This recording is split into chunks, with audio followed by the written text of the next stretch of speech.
Does this make sense to you? Scenario fitting by Sceptikat. Part 12, Project Fear, narrated by Andrew Mather.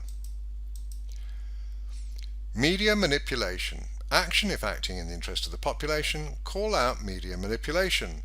Temper media-generated hysteria as much as possible.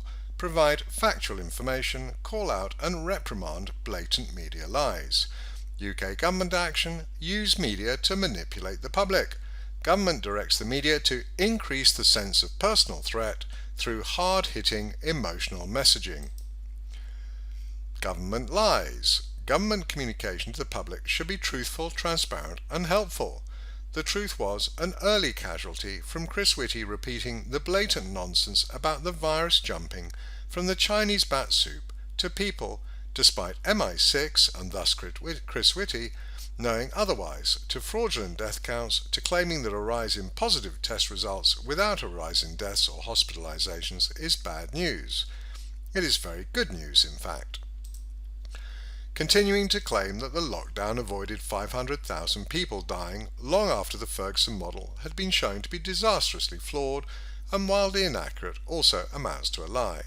And frankly, the entire premise that an illness with the mortality rate of the flu requires any government response other than a bit of resource planning and advising people to keep their immune system strong and wash their hands is fundamentally a lie.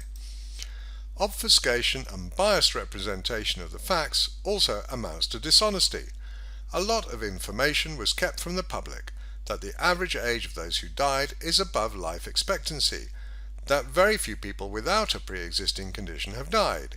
Even the very old usually survive the virus if they were otherwise healthy, that top politicians have been receiving hydroxychloroquine prophylactically, and that the lockdown has been already accused of a lot of deaths, and so on, lying by omission. Transparency about the facts, data, rationale and considerations behind government's decisions has been lacking. Even though the government's decisions have devastated people's lives and caused many deaths, the government never explained the logic of those decisions, never invited or even allowed public scrutiny and debate. A lot of the decisions bypassed Parliament. Those that didn't, such as the Coronavirus Act 2020, contain some shocking provisions. Once someone is declared to have COVID, and as the tests are highly unreliable, this may be on the basis of not very much, they can be isolated, and when they die the coffin is sealed. Relatives will never see their loved one, dead or alive, and frankly cannot ascertain how they died. The opportunity for abuse here is tremendous. Or legislation passed that gives public health officers the powers to remove any person that they suspect may be infectious. Suspect is defined so broadly it can be anyone. Remove is to a place that they think suitable, and the time period is 14 days. However, the officer may extend the period for a further specified period, i.e. open-ended. Again, the opportunity for abuse is tremendous, and the legislation de facto allows the government to corral people in quarantine camps, should they want to. The obfuscation of the rationale behind the local lockdowns is another example of dishonest government communication. In all cases, the local surges in COVID cases were due to a surge in testing and finding asymptomatic positives. In some cases, such as Rossendale in Lancashire, the justification was even more ridiculous. It was based on one case. Moving the goalposts is another example of dishonest obfuscation.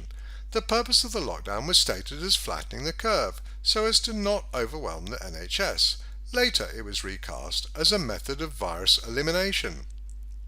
First we were seeking to avoid mass casualties from this killer disease, then we were avoiding asymptomatic cases. The switch is never explained, an invisible sleight of hand. The government and its advisers have often contradicted themselves, either by different bodies saying different things, or the same person saying the opposite of what they had said previously. There is never an attempt to clear up the confusion, almost like the communication is intended to be confusing and disorienting.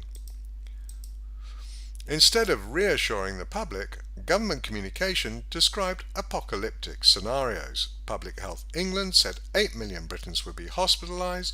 In reality, 130,000 were, and even this figure is almost certainly overstated. Government communication has also failed when fair criticism has been levelled.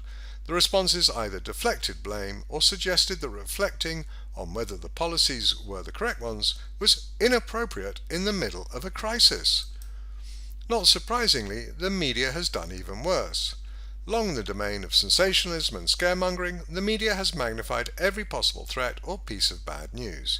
If it bleeds, it leads is nothing new.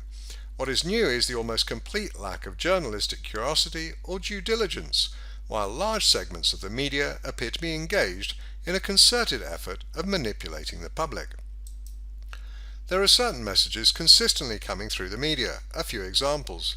Apparent media objective: make people believe it's deadly. How? Use hysterical language. Killer virus, deadly second wave, surge, dramatic spike, survivor. Someone with COVID antibodies who had an asymptomatic case of the virus will, for example, be referred to as a survivor. Apparent media objective: make people believe the threat is enormous.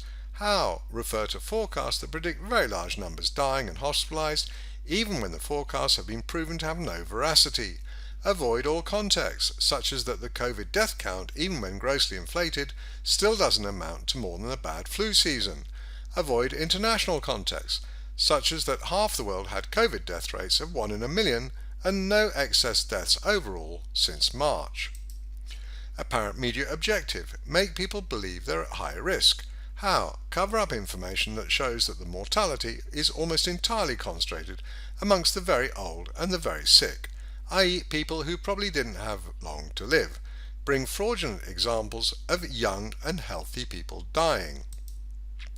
Apparent media objective: make people believe that children are at risk. How? Print fraudulent stories of healthy children dying of COVID. Connect COVID without any proof to other serious illnesses affecting children. Cover up the fact that statistically children are 3 to 4 times more likely to be struck by lightning than to die of coronavirus. Apparent media objective: make people believe there is no cure.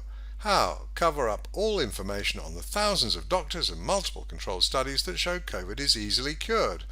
Publicize fraudulent studies such as the later withdrawn HCQ study in The Lancet that refute that the cures work. Apparent media objective: make people believe the only possible treatment is horrific and harrowing. How? Show images of people on ventilators, describe in detail how harrowing it is to be put on a ventilator, covering up information about ventilators being the wrong treatment in most cases. Apparent media objective: make people believe the healthcare system is overwhelmed.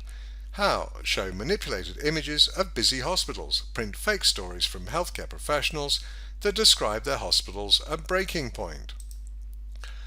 Apparent media objective: make people believe the death count is high. How? Emphasize the official death count only. Make baseless claims that the official death count underestimates the true death count.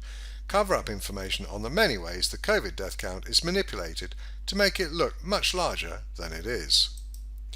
Apparent media objective: make people believe the measures are saving lives instead of costing lives. How? Downplay information on how many deaths the lockdowns cost. Downplay information on how many deaths the government-specific measures cost, such as sending COVID-infected patients into care homes or stopping life-saving treatments. Apparent media objective: make people believe finding asymptomatic people is a threat to public health instead of good news. How?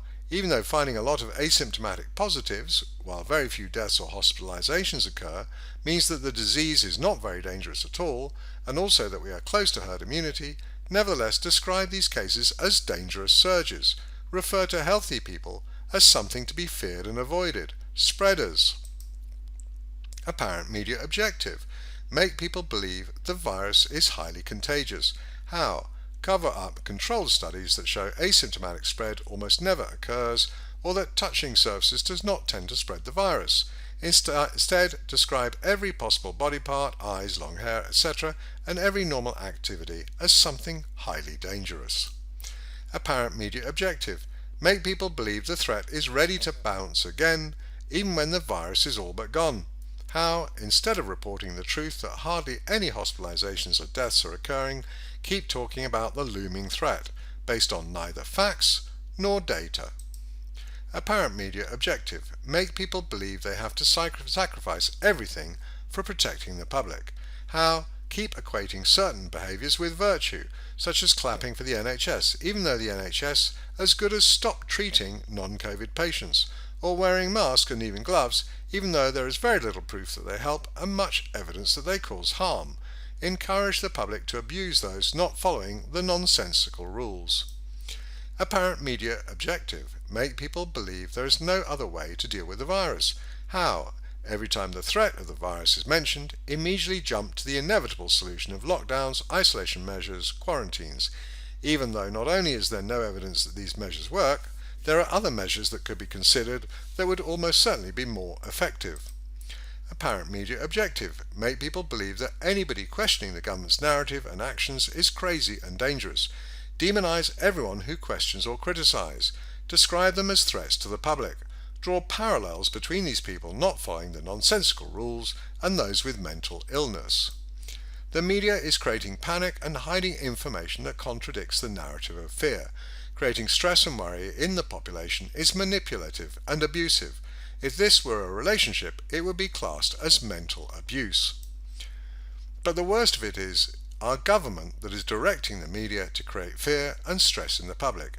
SAGE's input for meeting number 8 meeting on 23rd March included numerous recommendations to use the media, including to increase the sense of personal threat, because there are people who do not feel sufficiently threatened. These complacent people should be targeted with hard-hitting emotional messaging. In summary, the government's communication about COVID is not truthful, not transparent, and not helpful. The media are clearly engaged in a concerted effort to create panic and hysteria. And not only is the government not trying to curtail the media's excesses, our government is abusing the population by directing the media to manipulate the public into fear and panic. Sceptikat says, this makes no sense. Join us for part 13, Preventing Herd Immunity. Thank you for watching. You can reach me, Kat Sceptikat, at sceptikat@peerlessreads.com, Andrew and Kat see it, or privately at kat@sceptikat.com.